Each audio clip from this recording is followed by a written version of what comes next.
सुप्रभात। आप सभी का स्वागत है इस ऑनलाइन क्लासेज में। मैं Chandrashekhar Roy, assistant professor, Kashi Sahu college Saraikela, department of history, Kolhan university. Dear students, आज हम आपको यूजी सेमेस्टर 6 के लिए पेपर नंबर 13 के विषय में बात करेंगे। प्यारे विद्यार्थी जी, आपको पता है कि पेपर नंबर जो 13 है वो प्रेस से संबंधित है। प्रेस आप जानते हैं, अखबार, मैगजीन, जिसमें कोई चीज छपते हैं उसके बारे में पढ़ना है। हम लोग को परिचित हैं प्रेस से, लेकिन वो प्रेस के बारे में भी आपको जानना है। जब यहां अंग्रेजों का शासन था,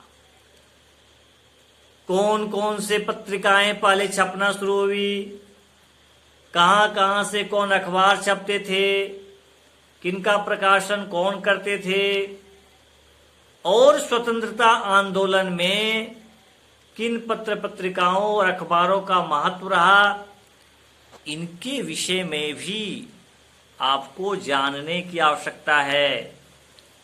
और इसलिए आप इन चीजों को जानें, समझें। इसलिए आपके सिलेबस में भी मेंशन है। बहुत सारे अंग्रेजों ने हमारे प्रेस पर प्रतिबंध लगाने के लिए नियम बनाए, अधिनियम बनाए। उन नियमों को भी आपको पढ़ना है। तो प्यारे विद्यार्थी जी, आज के इस वीडियो में हम लोग इन्हीं बिंदुओं पर जो आपके सिलेबस में चर्चा है उस पर आज हम बात करने का प्रयास करेंगे।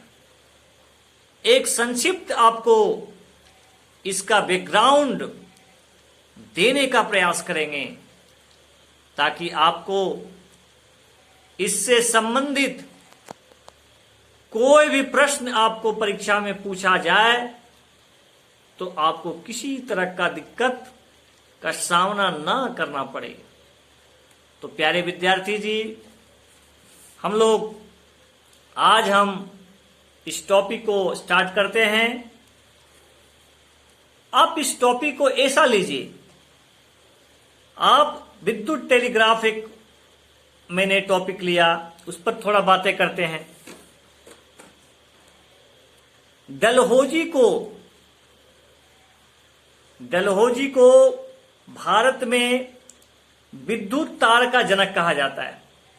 आप ठीक है, प्रेस से संबंधित पढ़ रहे हैं, लेकिन आपको विद्युत टेलीग्राफ के बारे में भी अध्ययन करना चाहिए। इसीलिए आपको हम अभी विद्युत टेलीग्राफ के बारे में भी बात कर रहे हैं। 1852 में औद्योगिक धनेशी को विद्युत तार विभाग का अधीक्षक नियुक्त किया गया। यद्यपि इस व्यवस्था की स्थापना एवं सुचारू संचालन में बाधाएं थी।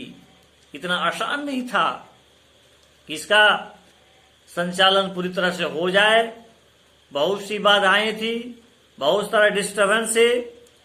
फिर भी उनके अथक परिश्रम के कारण लगभग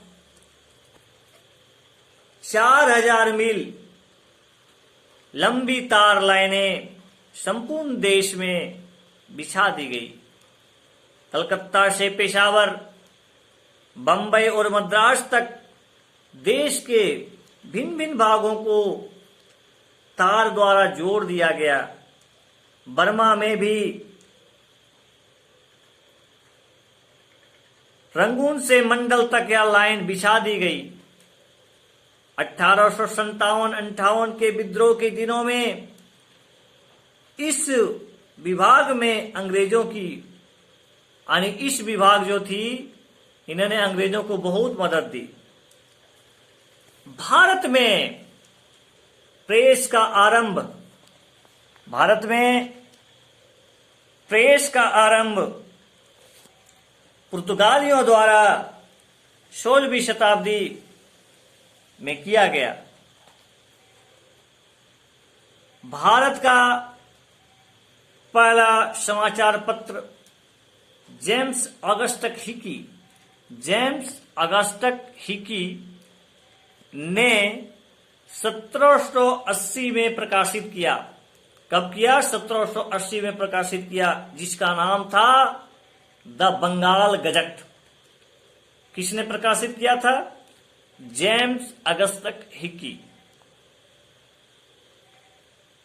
या द कलकत्ता जनरल एडवर्टाइजर था दूसरा नाम इसका, किंतु गवर्नर जनरल तथा मुख्य न्यायाधीश के प्रति निष्पक्ष आलोचना के कारण 1872 में इनके मुद्रणालय को जब्त कर लिया गया। क्या कर लिया गया? जब्त कर लिया गया। अब हम लोग बात करते हैं प्रेस सेंसरशिप अधिनियम 1799। याद रखिएगा, अपने नोटबुक में, नोट कॉपी में इसको अंडरलाइन कर दीजिएगा कि प्रेस सेंसरशिप अधिनियम 1799 क्या था, इसमें क्या प्रावधान थे, इससे कितना प्रेस पर यहां प्रतिबंध लगा, इससे भारतीयों को कितना नुकसान हुआ, अंग्रेजों को कितना फायदा हुआ, इन सारी बातों को आपको जानने की आवश्यकता है। तो हम लोग इसको देखते हैं। फ्रांसीसी आक्रमण के बाद, यानी फ्रांस के आक्रमण के बाद, यानी आक्रमण के भय से लॉर्ड वेलेस्ली ने इसे लागू किया था। किसने लागू किया था? लॉर्ड वेलेस्ली ने। आपको पता है कि लॉर्ड वेलेस्ली एक साम्राज्यवादी प्रकृति का व्यक्ति था। वो चाहता था कि अंग्रेजों का साम्राज्य जो है भारत में काफी विस्तार करे, खूब आगे बढ़े, ज्यादा से ज्यादा क्षेत्र अंग्रेजों के कब्जे में हो। ये लॉर्ड वेलेस्ली चाहता था। लॉर्ड वेलेस्ली अपनी प्रतिभा का पूरी तरह से फायदा अंग्रेजों को देना चाहता था। इसीलिए उन्होंने एक नया तरीका खोजा जिसका नाम था सहायक संधि, सफिशिएंटरी अलायंस। और ऐसा बुद्धि खोजा ताकि जो भी रजवाड़े वाले क्षेत्र हैं उसको पहले सहायता संधि दिया जाए, और यदि वो नहीं मानता है तो उसके साथ युद्ध करेंगे, युद्ध करके हरा के उसके क्षेत्र को अपने में कब्जा कर लेंगे। प्यारे विद्यार्थी जी, आपने देखे होंगे, आप देखे होंगे कि लॉर्ड वेलेस्ली का जो सफिशिएंटरी अलायंस था, सहायक संधि था, उसका प्रभाव अंग्रेजों पर काफी पड़ा। अंग्रेजों का काफी साम्राज्य विस्तार हुआ। बहुत सारे क्षेत्रों को उन्होंने इस संधि के माध्यम से अपने में मिला लिया। उसका विस्तार हुआ, उसको सैनिक शक्ति मिली, आर्थिक शक्ति की प्राप्ति ज्यादा हुई, और प्रभुत्व फिर धीरे धीरे भारत के हर एक क्षेत्रों में इससे मिलना प्रारंभ हो गया। वो व्यक्ति जिन्होंने इस तरह का संधि ला सकता है, तो आप समझिए कि उन्होंने, वो चाहेगा ही कि हम जो इस प्रकार की संधि लाए हैं उसका तो आलोचना यहाँ के मीडिया तो करेगा ही, और यदि उसके मुंह पर लगाम नहीं लगाया जाए तब तो भौंकेगा ही वो, यानी हमारे खिलाफ में आवाज उठाएगा। इसलिए इसकी आवाज को बंद करने की सबसे पहली आवश्यकता है। इसलिए उन्हीं ने सेंसरशिप अधिनियम उसी के समय लाया गया। अब थोड़ा सा हम लोग देखते हैं इसमें क्या प्रावधान था। समाचार पत्रों के अंत में, समाचार पत्रों के अंत में मुद्रक का नाम और पता प्रकाशित करना अनिवार्य कर दिया कि भैया देखो, तुम समाचार पत्र छाप रहे हो तो अपना नाम भी लिखो, तुम्हारा प्रकाशक कौन है वो भी लिखो, ताकि पता कर सके कि भैया इस मैटर को किसने छापा है। अनिवार्य कर दिया सभी पत्र पर। संपादक और संचालन के नाम, पते की सूचना सरकार के सचिव को देना भी अनिवार्य कर दिया, यानी सरकार का जो सचिव था उसको देना अनिवार्य कर दिया। किसी भी समाचार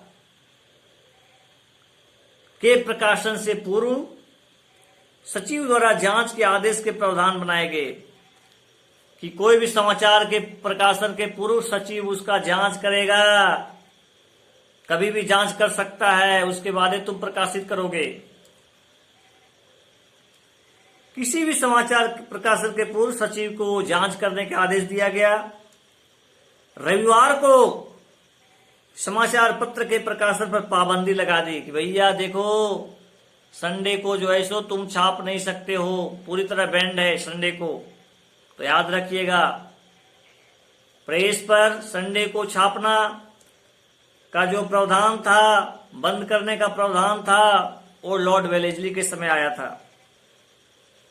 इसके अतिरिक्त समाचार पत्रों के प्रकाशन के पूर्व सरकार के सचिव के पास पूर्व प्रतिशेषण यानी प्री सेंसरशिप के लिए भेजना अनिवार्य बना दिया कि भैया आप सेंसरशिप में भेजो तभी तुम छाप सकते हो। आगे है, लॉर्ड हेस्टिंग के उदारवादी और प्रगतिशील रवैये के कारण इन नियमों में ढील दी गई। 1818 में समाचार पत्रों के पूर्व प्रक्षेपण को बंद कर दिया गया। आगे हम लोग बात करेंगे लाइसेंसिंग अधिनियम 1823। प्यारे विद्यार्थी जी, अभी हम लोग क्या पढ़ें? प्रेस सेंसरशिप अधिनियम 1799 लॉर्ड वेलेस्ली के समय आया था। इसमें आपने देखा कि आप छापने जा रहे हैं तो अपना नाम लिखिए, मुद्रक का नाम, प्रकाशन, सब तिथि, और भेजने के पहले आपको उसके सचिव से सेंसरशिप लेना पड़ता था। संडे को आप नहीं छाप सकते हैं। ये सारा प्रावधान प्रेस सेंसरशिप अधिनियम 1799 में वर्णित था, उसका प्रावधान था। और अब जो हम चर्चा करने वाले हैं वो है आपका लाइसेंसिंग अधिनियम 1823। प्रतिक्रियावादी गवर्नर जनरल जॉन एडम्स ने 1823 में इन नियमों को प्रेस पर थोप दिया। इन नियमों को कहां थोप दिया? प्रेस पर थोप दिया। इस नियम के अनुसार बिना लाइसेंस लिए प्रेस की स्थापना और उसका उपयोग दंडनीय अपराध माना गया। उन्होंने साफ कर दिया एडम्स ने कि देखो भैया, बिना अनुमति लिए, लाइसेंस लिए यदि कोई प्रेस वाला छापता है तो उसको जब्त कर लिया जाएगा, ठीक है, अपराध माना जाएगा। ये नियम मुख्यतः उन समाचार पत्रों के विरुद्ध आरोपित किए गए थे जो आ तो भारतीय भाषाओं में प्रकाशित होते थे या जिनके स्वामी भारतीय थी। देखिए, ये जो अभी आपको हम बता रहे हैं लाइसेंसिंग अधिनियम 1823 में जॉन एडम्स के समय था, ये उन प्रेसों के लिए था जो या तो भारतीय जो है सो छाप रहे हैं या कोई प्रकाशक है उसका मालिक कोई भारतीय है, उसके खिलाफ में इस प्रकार का बैंड, इस प्रकार का प्रावधान लगाने का काम किया गया था इस अधिनियम में। आपको मालूम होना चाहिए कि लाइसेंसिंग अधिनियम 1823 के कारण ही, यानी due to licensing regulation 1830-23, Raja Ram Mohan Roy को अपनी जो पत्रिका थी मिरातुल अखबार, ध्यान दीजिएगा, that is very very important for your examination and also competitive examination. Raja Ram Mohan Roy के एक पत्रिका का नाम मिरातुल अखबार था। तो एक तो आपको जीएस के लिए भी काम देगा कि मिरातुल अखबार पत्रिका किनके थे, तो राजा राम मोहन राय के। तो राजा राम मोहन राय के जो पत्रिका थे मिरातुल अखबार, वो 1823 के जो लाइसेंसिंग अधिनियम थे उसके कारण, ठीक है, प्रकाशन बंद करना पड़ा। यानी इनको जो है इस नियम के कारण, मिरातुल अखबार के कारण, लाइसेंसिंग अधिनियम 1823 के कारण बंद करना पड़ा। तो इसलिए आप ध्यान रखिएगा कि मिरातुल अखबार जो है राजा राम मोहन राय की पत्रिका है, जिनको 1823 के लाइसेंसिंग अधिनियम के कारण बंद करना पड़ा, प्रकाशन बंद करना पड़ा। प्यारे विद्यार्थी जी, अब हम लोग बात करते हैं प्रेस अधिनियम 1835। प्रेस अधिनियम 1835 में क्या प्रावधान थे, इनके बारे में आज हम संक्षिप्त चर्चा करेंगे। देखिए, कार्यवाहक गवर्नर जनरल, ध्यान दीजिएगा, ये बहुत इंपॉर्टेंट है आपके लिए परीक्षा के दृष्टिकोण के। कार्यवाहक governor general Charles Metcalfe, great name, Metcalfe ने भारतीय प्रेस के प्रति उदारवादी दृष्टिकोण, बड़ा लिबरल व्यू रखा, दृष्टिकोण रखा, अपनाया तथा 1823 के कुतिष्ठित लाइसेंसिंग अधिनियम को रद्द कर दिया कि भैया देखो 1823 में जॉन एडम्स वाला जो अधिनियम था उसको कार्यवाहक गवर्नर जनरल जो मेटकॉफ थे उन्होंने क्या किया है, रद्द कर दिए। इस कदम के कारण जो उन्होंने 1823 का विख्यात वो अधिनियम जो लाइसेंसिंग अधिनियम था उसको रद्द करने के कारण मेटकॉफ को, ध्यान रखिएगा क्या मैं बोल रहा हूं, इस बात को ध्यान रखिएगा कि मेटकॉफ को भारतीय समाचार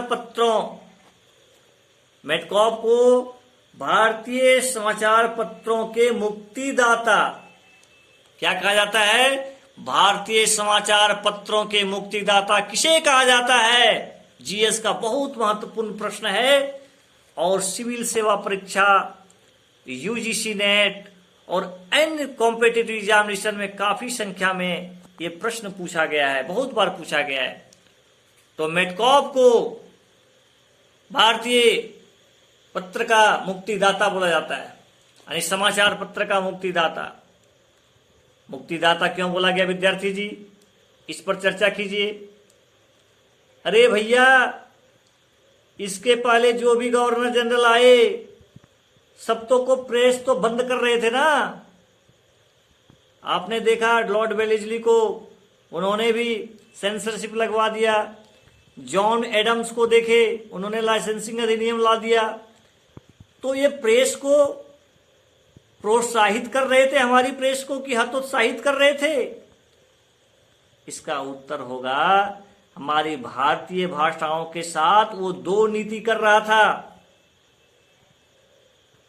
लेकिन ऐसी दो नीति करने वाले में यदि कोई उदार प्रवृत्ति का हो, भारतीयों के हित को, भारतीयों को दुख को, दर्द को, उनकी भावनाओं को समझता हो, वो व्यक्ति था कार्यवाहक गवर्नर जनरल मेटकॉफ, जिन्होंने 1823 के अधिनियम को रद्द कर दिया, कैंसिल कर दिया उसको।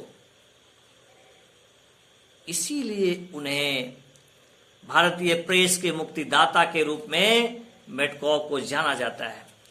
उनकी वो कृति के कारण, उनकी वो सुधार के कारण भारतीय हमेशा उसको याद करते रहेंगे। प्यारे विद्यार्थी जी, 1835 में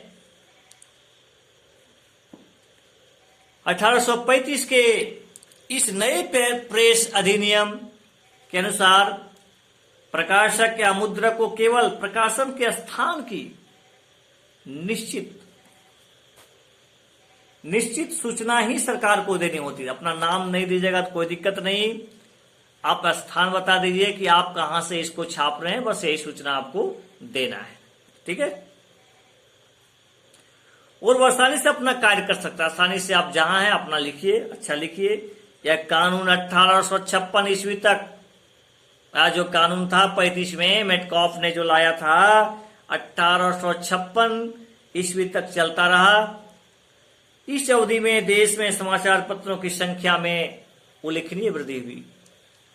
और जब भैया बैंड नहीं है, हमें बोलने का अधिकार मिल गया है, तो फिर सेंसरशिप का हट गया है, बैंड जो था उसको हटा लिया गया है, तो अब समाचार पत्रों की होड़ सी लग गई। बहुत सारे समाचार पत्र शुरू हो गए खुलने, लिखना प्रारंभ हो गया।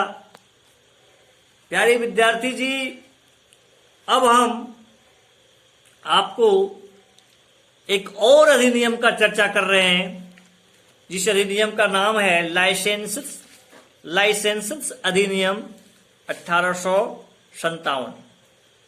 लाइसेंस अधिनियम 1857, ध्यान दीजिएगा, ये सब नियम भी आपको जानने की आवश्यकता है, सीखने की आवश्यकता है। अब इसमें क्या है, 1857 के विद्रोह से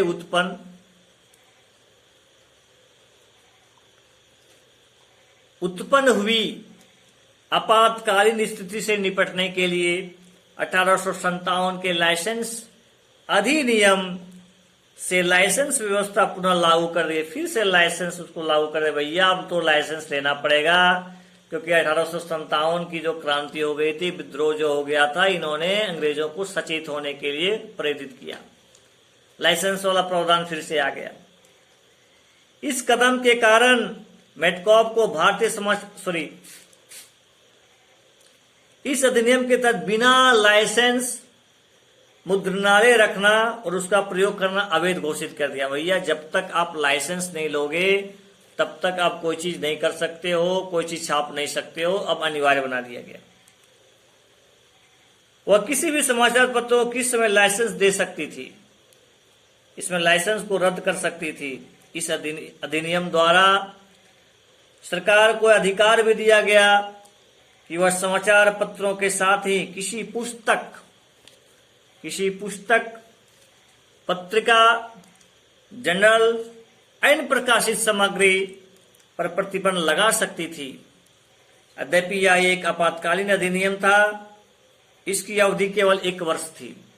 लेकिन प्यारे विद्यार्थी जी, मैं आपको बता दूं कि ये जो अधिनियम 1857 का जो लाइसेंस अधिनियम आया, वो केवल एक आपातकालीन अधिनियम था। इसका जो कहिएगा टाइम, वो मात्र 1 वर्ष के लिए था। फिर भी एज ए स्टूडेंट्स होने के नाते आपको इसको छोड़ना नहीं है, आपको पढ़ना ही है, आपको जानना ही है। तभी ही आप स्पष्ट रूप से पत्र पत्रिकाओं का विकास, पत्र पत्रिकाओं पर बैन लगाने के लिए अंग्रेजों के द्वारा जो अधिनियम लाए गए, कानून बनाए गए, उनके बारे में तभी आप सही से जान सकते हैं, समझ सकते हैं, घटनाओं से आप परिचित हो सकते हैं। इसलिए आपको प्रेस सेंसरशिप 1799 अधिनियम, 1823 लाइसेंस अधिनियम 1835 मेटकॉफ ने जो लाया रेगुलेशन, इसमें प्रकाशन का जगह को केवल मालूम बताना था सरकार को। और आगे चल करके जब यहाँ पर 1857 की महान विप्लव हो जाती है, विद्रोह हो जाता है, अंग्रेजों को भी काफी नुकसान होता है और भारतीयों की विद्रोह की चरम सीमा पहुंच जाती है। वे लोग भी बहुत ही कड़ा मुकाबला अंग्रेजों को देने का काम करते हैं। भले ही इस विद्रोह को दबा दिया गया, शांत कर दिया गया, लेकिन इस विद्रोह को भारत का प्रथम स्वतंत्रता संग्राम के नाम से जाना जाता है। लोग मानते हैं, इतिहासकार लोग मानते हैं। तो इसलिए इसके बाद अंग्रेजों में एक भय सी उत्पन्न हो गई। उनको लगने लगा कि यदि लोगों को फ्री छोड़ दिया जाए तो फिर वो बहुत तरह के आलोचना को अपने अखबारों में जगह देंगे। इसलिए उन्होंने फिर से लाइसेंस लेने का प्रावधान को लागू कर दिया गया कि आप यदि कुछ छापना चाहते हैं, अपना प्रेस स्थापित करना चाहते हैं, तो आपको पहले लाइसेंस लेना पड़ेगा। यदि आप लाइसेंस नहीं लेते हैं तो आपकी प्रेस को जब्त कर ली जाएगी, सजा दी जाएगी। ऐसे बहुत सारे प्रावधान 1857 के लाइसेंस अधिनियम में किया गया। लेकिन मैं फिर से बता दूं कि यह अधिनियम कोई बहुत दीर्घकाल के लिए नहीं थी, बहुत कम समय के लिए लागू की गई थी और लगभग 1 वर्ष यह अधिनियम चली। तो और भी बहुत सारे आगे चल करके वर्नाकुलर एक्ट के विषय में हम बात करेंगे नेक्स्ट वाले वीडियो में। लेकिन आपने अभी देखा किस प्रकार से जेम्स ऑगस्टस हिकी के द्वारा बंगाल गजट के प्रकाशन के साथ यहाँ पर प्रेस छपना शुरू हो गया। बहुत सारे अच्छे अच्छे प्रकाशक हुए, अच्छे अच्छे लेखक हुए, जिन्होंने अपने प्रेस के माध्यम से लोगों में नई चेतना, नई विश्वास, नई जोश भरने का काम किया।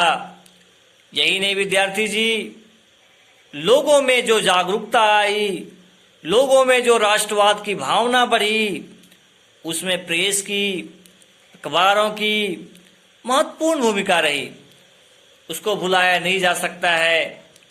आप यदि वर्तमान के साथ इसको जोड़ने का प्रयास करेंगे तो आज भी भारत में जो भी कुछ केंद्र सरकार, राज्य सरकार जो भी योजना चलाती है, कुछ बड़ा मिशन को शुरू करती है, उसमें आज मीडिया, प्रिंट मीडिया की महत्वपूर्ण भूमिका है, क्योंकि लोग इससे जुड़े हुए हैं। एक आम आदमी प्रेस से जुड़ा हुआ होता है। गांव हो, घर हो, चौक चौराहा हो, वहाँ भी वे अखबारों को पढ़ते हैं, देश विदेश की जानकारी लेते हैं, सरकारी योजना के बारे में उनको जानकारी मिलता है कि किसमें कितना प्रावधान है, कितना हमको मिल रहा है, क्या सरकार हमारे लिए योजना ला रही है। तो एक लोगों में जागरूकता, जनभावना है न, चेतना, इस तरह का वर्ड आप इसके लिए प्रयोग कर सकते हैं। सरकार तक जनता की आवाजें उठाने में प्रेस की महत्वपूर्ण भूमिका है वर्तमान समय में भी। लेकिन प्यारे विद्यार्थी जी, वर्तमान से हम परिचित हैं, रोज हम लोग अखबार पढ़ते हैं, समझते हैं, आज इसकी होड़ सी मच गई है। लेकिन जब हम गुलाम थे, समझ लीजिए, तो अखबारों की क्या स्थिति होती होगी, किस तरह से क्या वो स्वतंत्र रूप से लिख पाते थे कि नहीं। लेकिन हम कहेंगे कि जिस प्रकार से हम प्रेस का बैकग्राउंड को देखने का प्रयास किए, समझने का प्रयास किए, बहुत सारे रूल रेगुलेशन आए। इससे साफ जाहिर होता है कि शुरू से ही अंग्रेजों ने हमारी आवाज को दबाने का प्रयास किया, हम नहीं बोले। इसके लिए वो समय दर समय के अंतराल में उन्होंने तरह तरह के नियम कानून लाए ताकि हम उस उलझन में पड़ जाएं, डर जाएं। हमको डराया जाने लगा, धमकाया जाने लगा, ताकि हम अपनी बात को अखबारों के माध्यम से लोगों तक नहीं पहुंचा सके। इसी क्रम में आज ही का वीडियो में मैं आपको बताने का प्रयास किया कुछ धरती पर कुछ ऐसे लोग समय दर अच्छे लोगों का आगमन भारत में हमेशा हुआ है, क्योंकि भारत एक जो है संतों का देश है, मसीहों का देश है, ऋषि मुनियों का देश है। यहाँ पर जब भी पाप होता है तो भगवान अवतार लेते हैं। आप इसी को जानते हैं, भली भांति आप परिचित हैं। उसी प्रकार से जब हमारे प्रेस पर इतने प्रतिबंध लग रहे थे, आपको मैं बताया लॉर्ड वेलेस्ली ने सेंसरशिप अधिनियम ले आए और 1823 में लाइसेंसिंग अधिनियम है ना जेम्स एडम्स ने ले आए। तो एक मसीहा आए, एक तरह से एक हमारी जो है सो चिराग नजर आए, जिन्होंने हमारे प्रेस पर कुछ उद्धार किया, कुछ अच्छा काम किया, हमारे प्रेस भाई मित्रों को बोलने का मौका दिया, सच्चाई को लिखने का मौका दिया, एक अच्छा अवसर प्रदान करने का काम किया। जिस व्यक्ति ने, उस व्यक्ति का नाम था चार्ल्स मेटकॉफ। चार्ल्स मेटकॉफ को प्रेस का मुक्तिदाता कहते हैं भारत के दृष्टिकोण से, क्योंकि उन्होंने भारतीय प्रेसों पर जो भी प्रतिबंध थे और जिसके वजह से यहाँ के लोग जो बोलना चाहते थे, जो लिखना चाहते थे, जो हकीकत था, उसको भी डर से जब्त होने की डर से वे अब जो है सो अपनी बातों को नहीं लिख पाते थे। उनकी मुंह जो है सो बंद हो गई थी, वो एक दायरे में सीमित हो गए थे। लेकिन वो व्यक्ति को भारत कभी नहीं भूल पाएगा जिन्होंने हमारे प्रेस को स्वतंत्र किया, हमारे प्रेस भाई मित्रों को लिखने का अवसर प्रदान किया कि आप जो भी जानते हो, जो भी हकीकत है, वो खुलकर प्रेसों के माध्यम से लिखो, उसमें कोई दिक्कत नहीं है। तो मित्रों, वो व्यक्ति दूसरा कोई नहीं है, उस व्यक्ति का नाम है चार्ल्स मेटकॉफ। इसलिए चार्ल्स मेटकॉफ को प्रेस का मुक्तिदाता कहते हैं। इन्होंने भारतीय के प्रेस मित्रों को स्वतंत्र अधिकार दिया, यानी उस पर जो भी पाबंद था उसको हटा दिया कि आपको जो भी लगता है, जो उचित है, उसको लिखिए, है ना, अपने मुंह को खोलिए और निष्पक्ष भाव से जो हकीकत है उसको लिखने का प्रयास कीजिए। इसमें प्रावधान किया गया कि आप जहां से लिखते हैं बस वो उस एड्रेस पता होना चाहिए कि आप कहां से लिख रहे हैं। तो प्यारे विद्यार्थी जी, आज हम यूजी सेमेस्टर 6 में पेपर नंबर 13 के विषय में संक्षिप्त चर्चा करने का प्रयास किया। इस पर जो है 1-2 वीडियो हम और भी बनाने का प्रयास करेंगे, ताकि आपको स्पष्टता के साथ सिलेबस को पूरी तरह से आप समझ सकें। इसकी जो महत्वपूर्ण पॉइंट्स हैं, अधिनियम हैं, उसको आप अच्छे से समझें, ताकि आपको किसी तरह का कोई दिक्कत परीक्षा हॉल में ना हो। इस बात का हम ध्यान रखे हैं। इसीलिए सिलेबस को छोटे छोटे पार्टों में बांट करके हम आपको उस विषय वस्तु की स्पष्ट समझता को पहुंचाने का प्रयास कर रहे हैं, ताकि आप छोटे छोटे उन बिंदुओं से भी आप परिचित हो जो आपके सिलेबस से जुड़ा हुआ है। उसको छोड़ करके आप अपने सिलेबस को नहीं समझ सकते हैं। तो प्यारे विद्यार्थी जी, आज के लिए बस इतना। आप सभी को बहुत बहुत धन्यवाद।